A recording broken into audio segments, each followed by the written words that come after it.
Bonsoir à toutes et à tous, je suis ravi de vous retrouver pour cette édition. Nous sommes le vendredi 3 février et voici les titres qui seront développés dans ce journal de fin de semaine.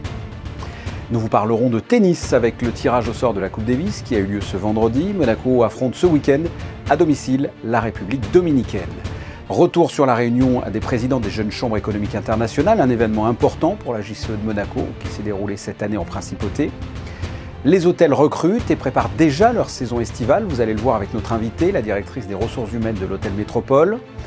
Nous ouvrirons une page culture avec notamment 2 pièces de théâtre. L'une au Théâtre des Muses qui se jouera ce week-end, Darius, ou Le Réveil des sens pour une personne handicapée.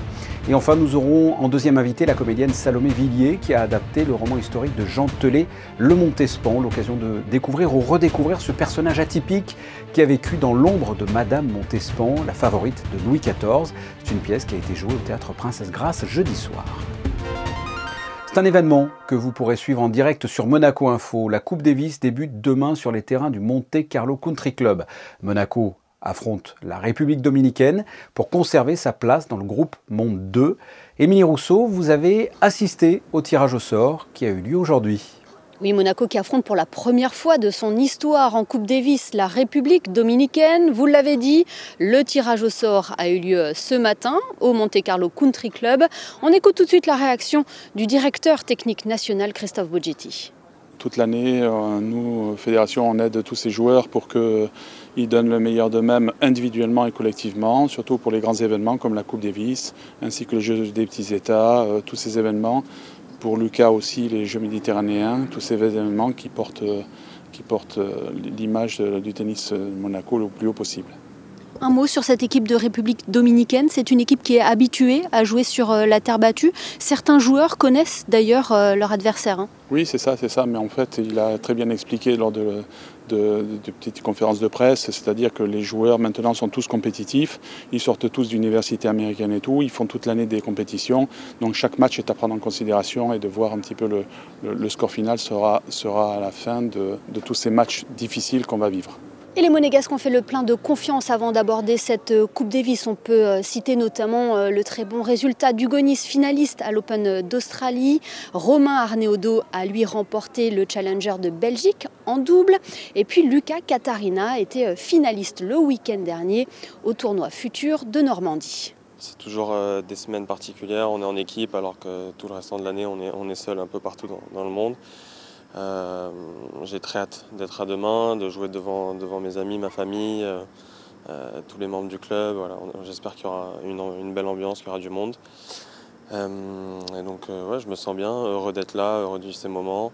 Et ces dernières semaines se sont bien passées pour moi. J'ai enchaîné pas mal de matchs, j'ai pris un peu de confiance. Donc voilà, j'arrive, après une année qui était un peu compliquée l'année dernière, j'arrive en forme pour cette rencontre et c'était un de mes objectifs cet hiver, de me préparer pour me sentir bien pour ce week-end. Donc voilà, tout va bien pour le moment.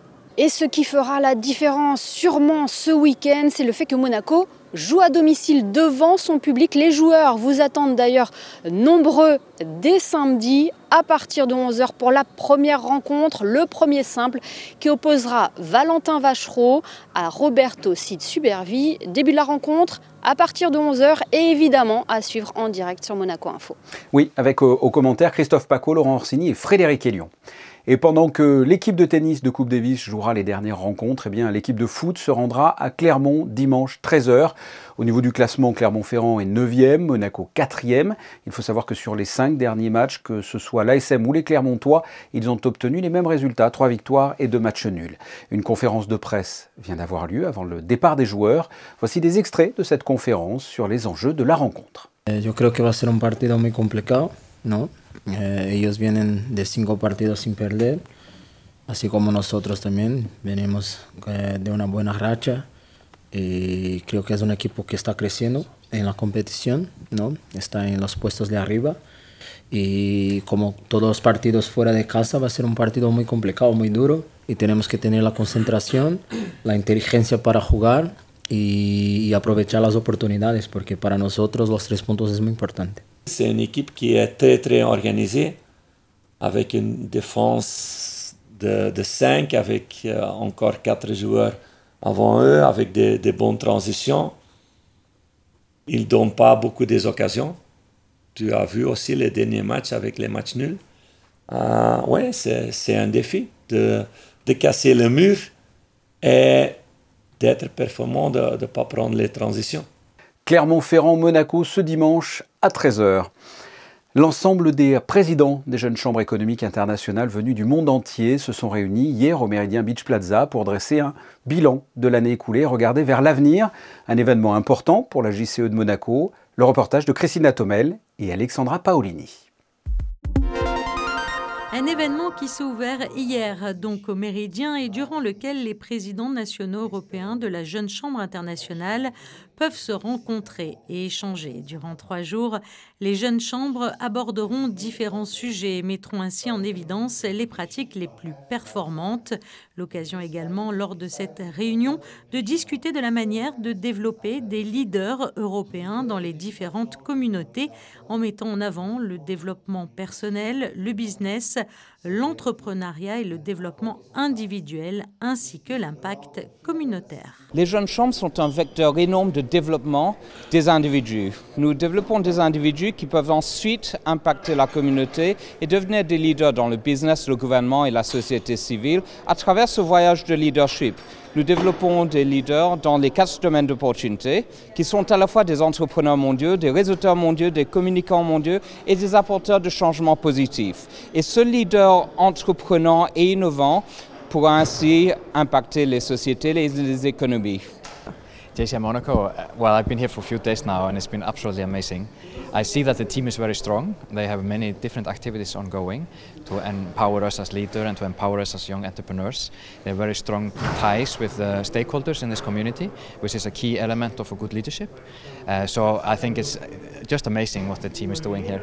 La Jeune Chambre économique de Monaco est un vecteur essentiel pour mettre en lumière l'expertise de la principauté et son attractivité et pour montrer également que Monaco est un lieu de vie séduisant pour des étrangers qui souhaiteraient venir s'installer en principauté. Toujours dans le domaine économique, les hôtels de la Principauté pensent déjà au recrutement estival. L'été, une période évidemment cruciale pour ce secteur d'activité. Et pour nous en parler, nous sommes avec la directrice des ressources humaines de l'Hôtel Métropole, Valérie Récy. Bonsoir. Bonsoir.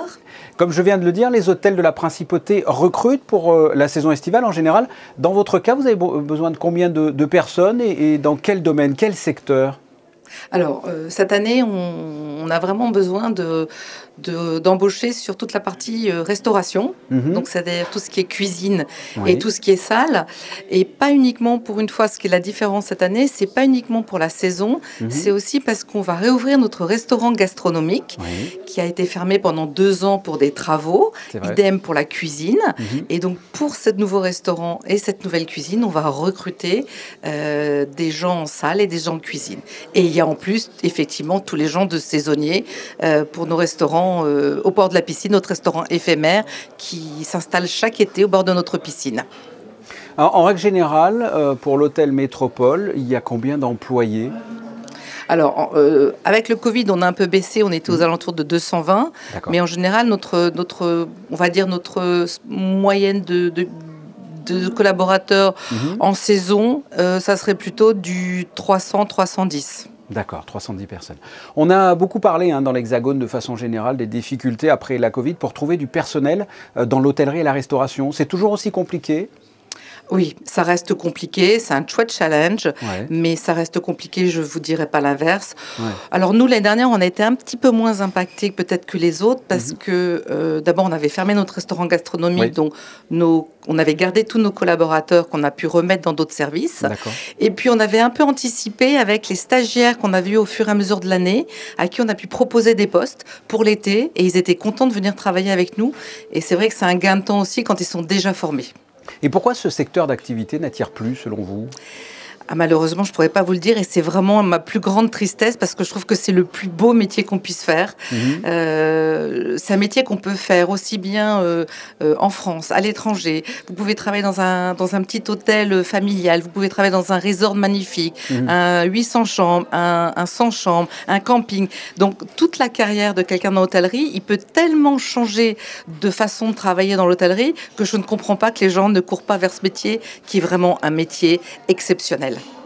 Pour les téléspectateurs qui pourraient être intéressés, peut-être, quels sont les critères de sélection ? Quel profil vous recherchez ? On va recruter vraiment restauration, donc du commis au chef de partie confirmé, et en salle, du commis aussi au responsable de salle, sommelier, pâtissier, boulanger. D'accord. Donc on recrute à l'hôtel Métropole et plus largement dans l'ensemble du secteur de l'hôtellerie et de la restauration pour cet été. Valérie Récy, merci d'avoir répondu à mes questions. Mais je vous en prie, c'est moi qui vous remercie. Parlons art vivant avec le Théâtre des Muses et la pièce inédite Darius, proposée ce week-end en partenariat avec l'AMPA, une épopée sensorielle bouleversante, comme vous l'explique Vanessa Dessy, sur des images de Jean-Alexandre Dordet. Claire, si vous voulez une odeur de pizza, vous n'avez qu'à en acheter une au cul d'un camion et la faire renifler à votre fils. C'est une rencontre inattendue entre une mère hors du commun et un grand parfumeur. Ce dernier accepte une mission presque impossible, permettre à Darius, l'enfant de cette maman, d'assouvir sa passion pour les voyages au travers d'une aventure olfactive alors qu'il est totalement immobilisé par son handicap.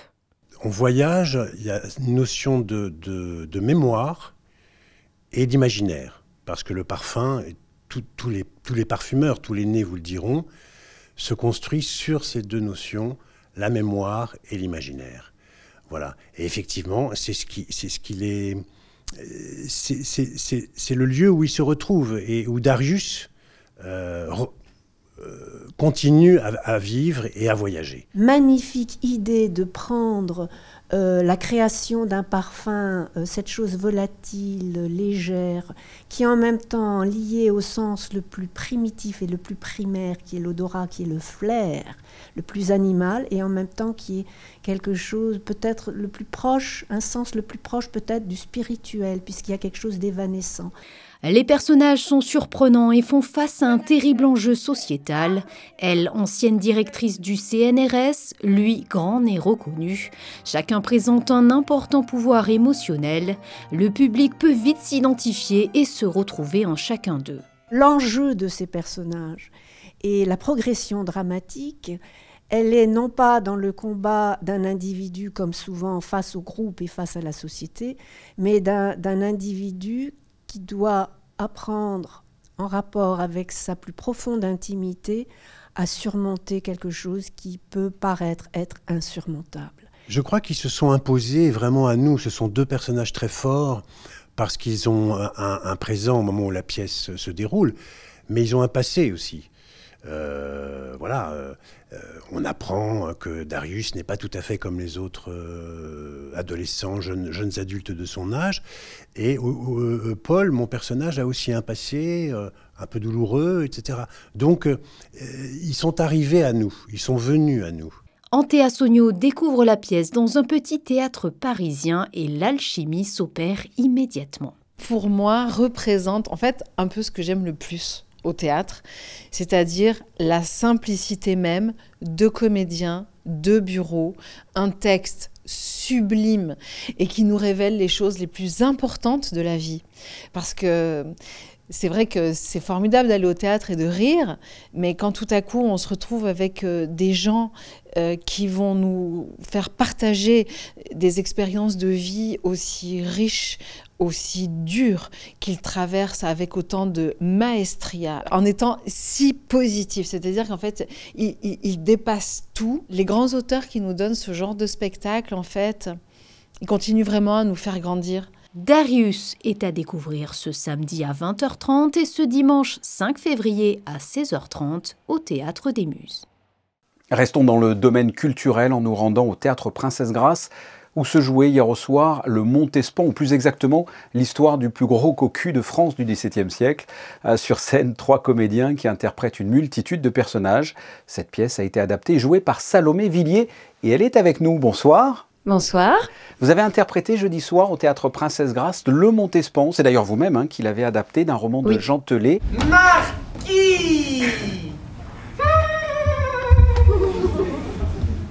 Vous savez que rien ne viole plus sacrilègement la loi d'en haut que la rage effrénée des duels.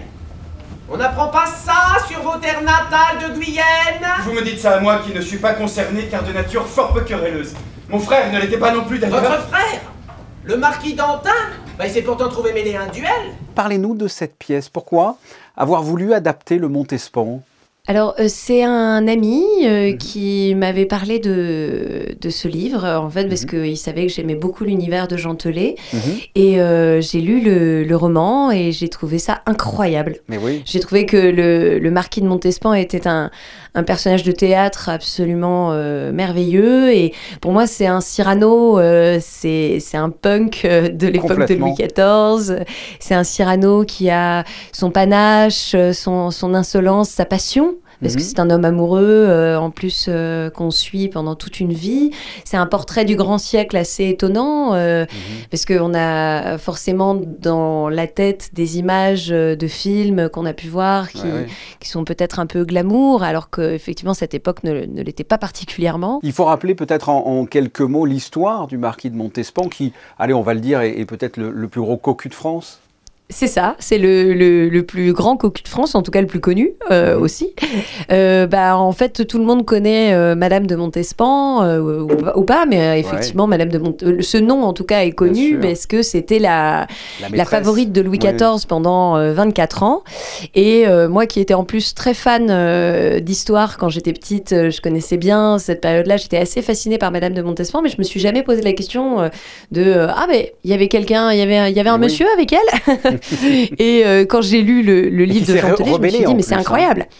Exactement. Et en fait, donc l'histoire, c'est monsieur et madame qui se rencontrent quand ils ont 20 ans, ils tombent fous d'amour l'un pour l'autre, ce qui est chose très très rare à l'époque, c'est un mariage d'amour. Sous les voûtes de l'église Saint-Sulpice, le rire de la blonde en robe rouge résonne.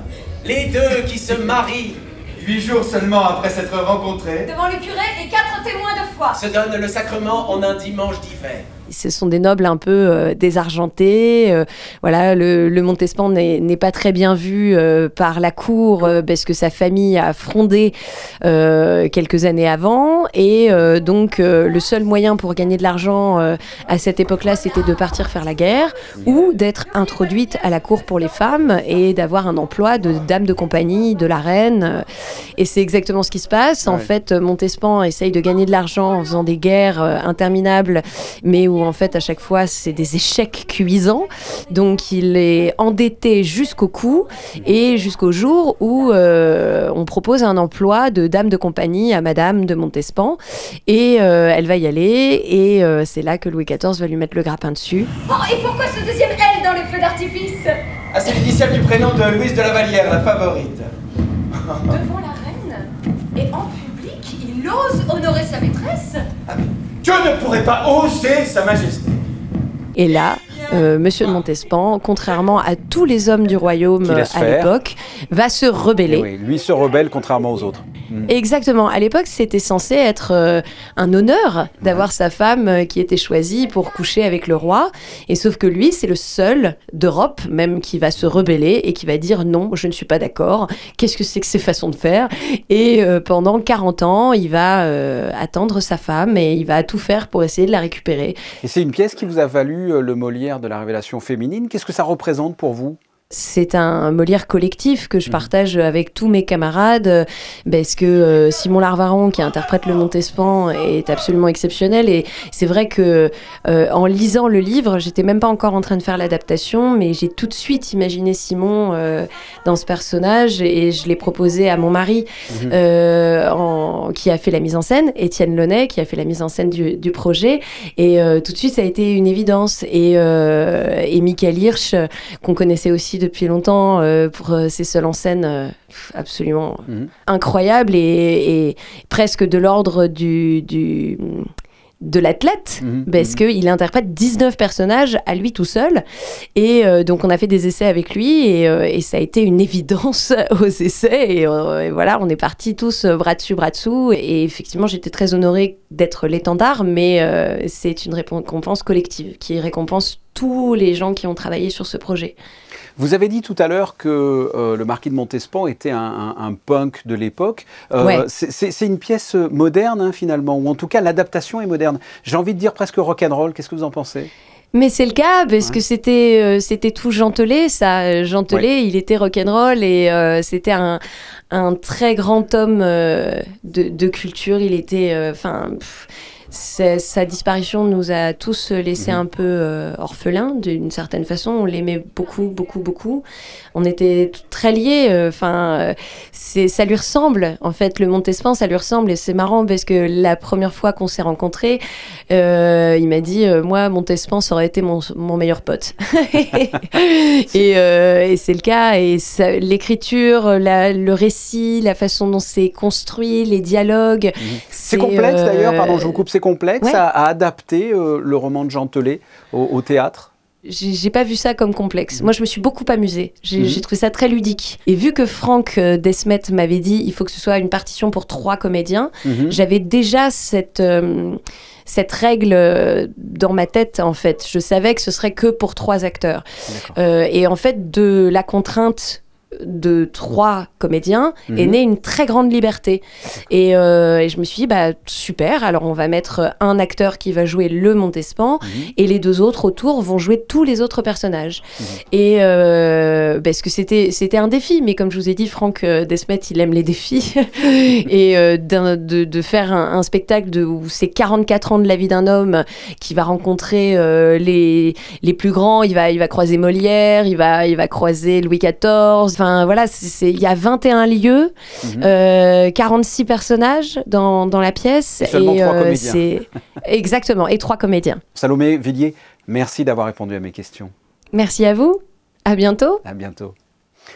On ne referme toujours pas cette page culture avec 2 infos en bref, à commencer par une idée sortie et une très belle exposition à découvrir à l'espace 22, situé au boulevard d'Italie.